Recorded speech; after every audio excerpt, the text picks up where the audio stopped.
It is a few minutes to 4 p.m. here in Nairobi, Kenya. Thank you for keeping it TV47, your home of untold stories. This is News Now at 4 with I, Sheilar Chelangat. But first, the highlights.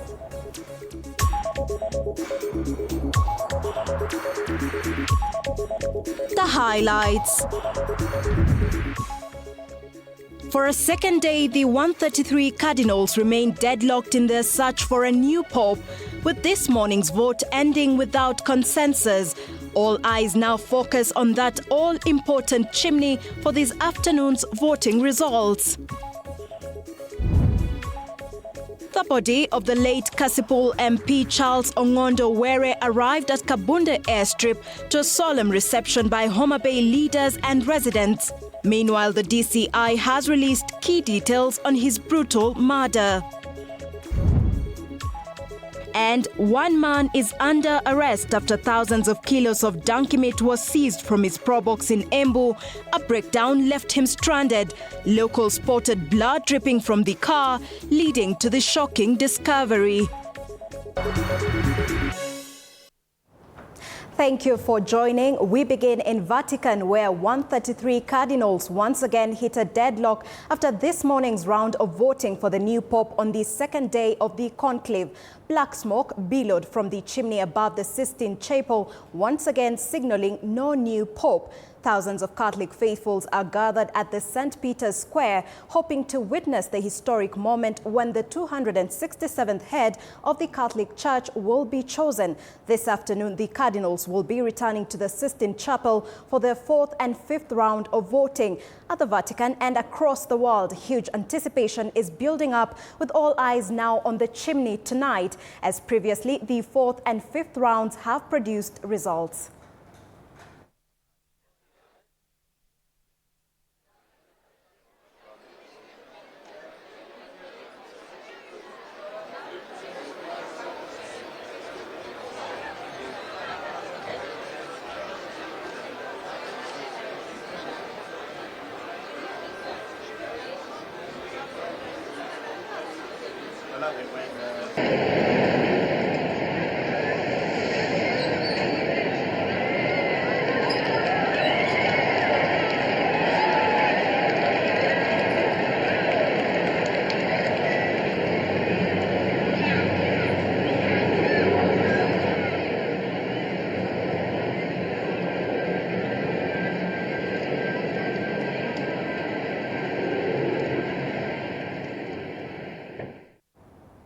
All right, more of those updates in our subsequent bulletin at 7 p.m. and 9 p.m.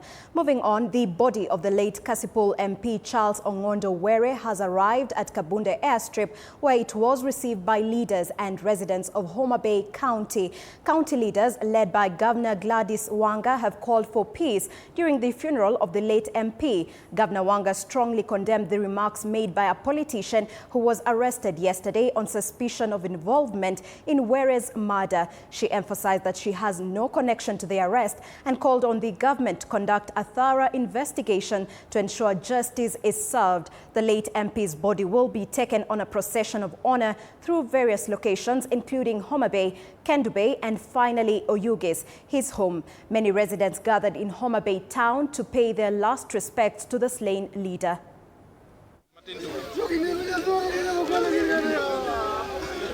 I want to thank the people of Homa Bay for remaining very peaceful, for remaining very calm, for being very patient.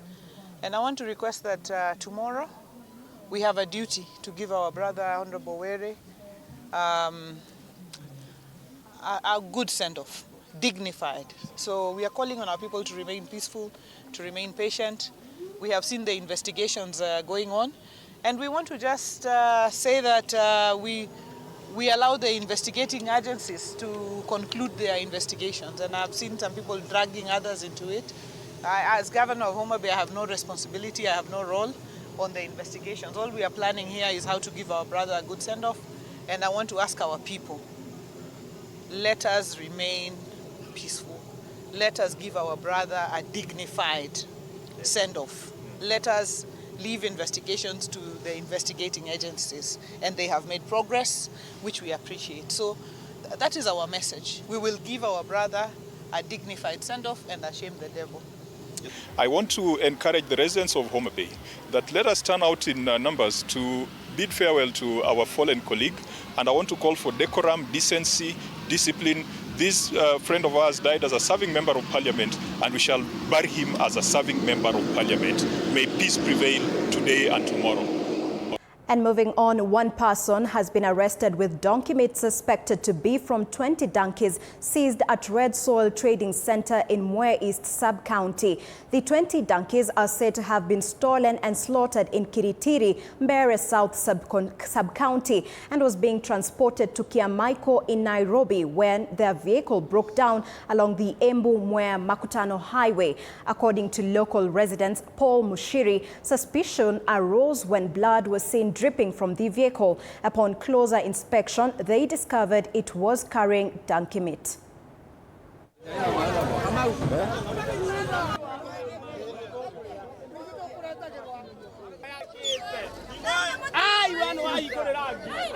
Asubuhi nikitoka kwa nyumba nikielekea kazini kwenda kuchinja, nikapata gari sijaiona area yetu. Kurudi unapata hiyo gari bado iko pale inamwaga damu. Sasa kuuliza hiyo gari mbona damu inatoka huku chini? Nikaambiwa wacha kushughulika na hiyo maneno. Hiyo maneno ni wao. Wakaniambia si tunaweza kupea 500 at least unyamazie story. Nikamwambia hapana, mimi kazi yangu ni ya kuchinja. So mimi niko na hiyo kosi, nikaanza kupigia hadi daktari, nikapigia chief. Nifungua gari tukapata nyama za punda. Obviously mtu kama mimi najua, niko na hiyo experience, najua nyama. Kuangalia hivyo nikajua tu ni punda, juu ya ngozi, vichwa na miguu na nyama za tumbo.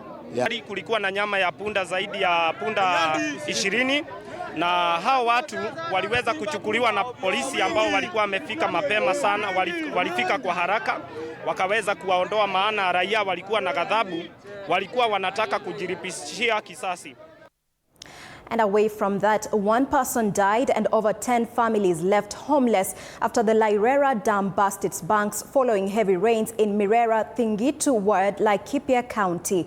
The floods caused massive destruction, sweeping away livestock and damaging property. Affected residents say their children couldn't attend school as uniforms and books were soaked. They now want urgent help from the Laikipia County government, claiming no support has been received despite repeated pleas. The victims are also urging the county to build proper drainage systems to prevent similar disasters in the future, especially with heavy rains continuing in the region. Jaribu kuwa tufanyiwe proper planning ya hizi dams because ni part ya infrastructure. Diposa tuweze kuwa na sustainable drainage ambayo itawezesha familia zote ambazo zinaathiriwa wakati wa janga kama hili. And after public participation on the scrapping of the National Government Constituencies Fund concluded yesterday, members of Parliament have continued to rally behind the fund, insisting that removing NGCDF will inhibit devolution. Led by Ikolomani Member of Parliament Shinyali Bernard Masaka, the legislators explained the channeling the funds to county governments would lead to a delay of implementation of projects in constituencies. The MPs highlighted the perks of the fund, including the construction and renovation of national administration facilities from sub-county to sub-location levels, bringing services closer to the people and improving service delivery. Wakati pesa imegawanywa, imepeanwa kwa county government na ile share ya national government wamepata, ndiposa sasa NGCDF inatolewa kwa ile mgawanyo wa national government. Kwa hivyo hatuoni mahali tunaguza county government.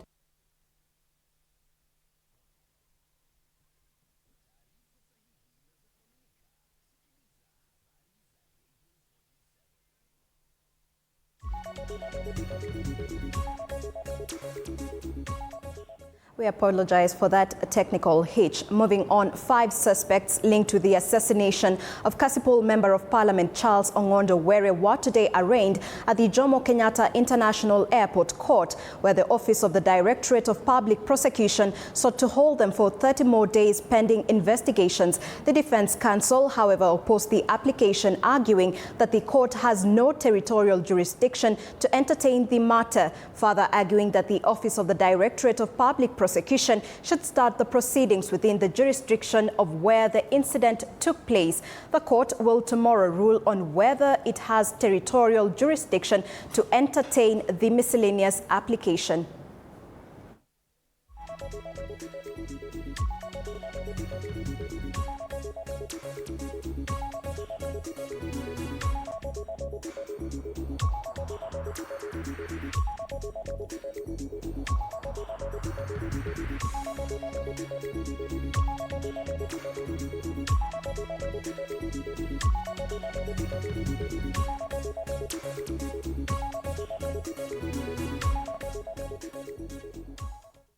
And away from that, 3 men, Joel Gitaka Kariuki, Stephen Sege Maina and David Kiragu Thuo, have been charged with the murder of James Njenga Nduta, allegedly committed on January 28, 2025 in Munyu Village, Thika East, Kiambu County. The accused appear before Justice Florence Mushemi at the Thika High Court, where they all pleaded not guilty. The court granted the defense 7 days to respond to the prosecution's evidence, including an affidavit opposing their release on bail. Meanwhile, the suspects will remain in custody as the court reviews the submissions. The matter is scheduled for a mention on the May 28, 2025. Public interest in the case remains high, with investigations still ongoing into an unidentified suspect believed to be connected to the incident. My lady, we have expressed our compelling reasons on that affidavit. My lady, I'm also praying for a bail report on concerning the 3 accused persons here. We can find our response within a day, Your Honor. And also it would be our humble request, my lady, that the deponent appear in court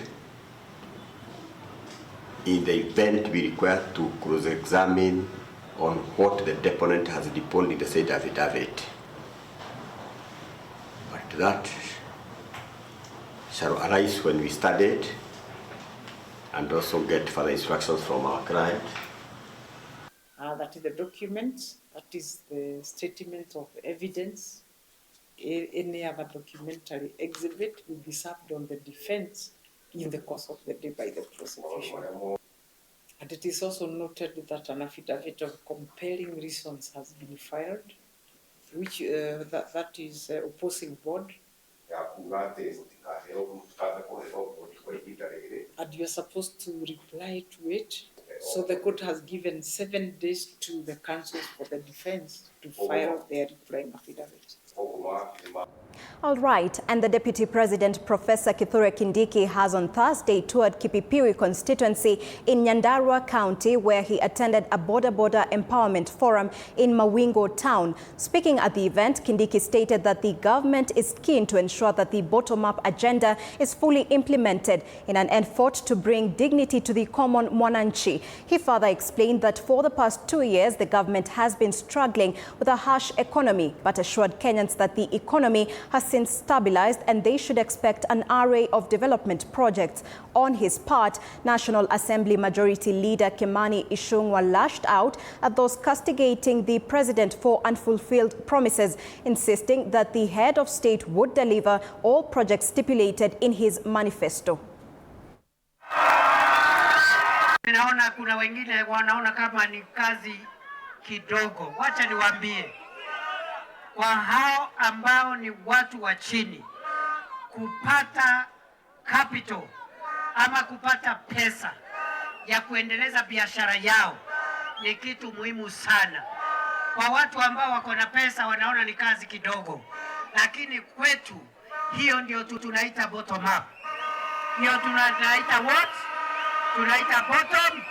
Tunaita bottom. Tunaita bottom. Tuendelee na hiyo kazi. na mkiniangalia hivi, mimi sio mtu wa kuongea mambo ovyo ovyo.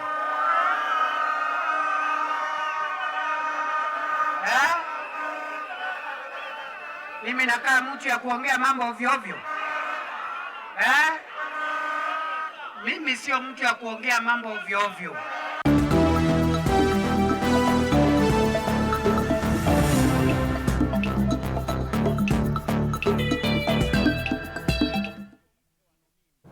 And in the world of sports, French champions for Paris Saint-Germain out.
All right, that concludes News Now at 4 p.m. with I, Sheilar Chelangat. More of those stories in our subsequent 7 p.m. and 9 p.m. bulletins. Do enjoy the rest of your viewership. Good afternoon.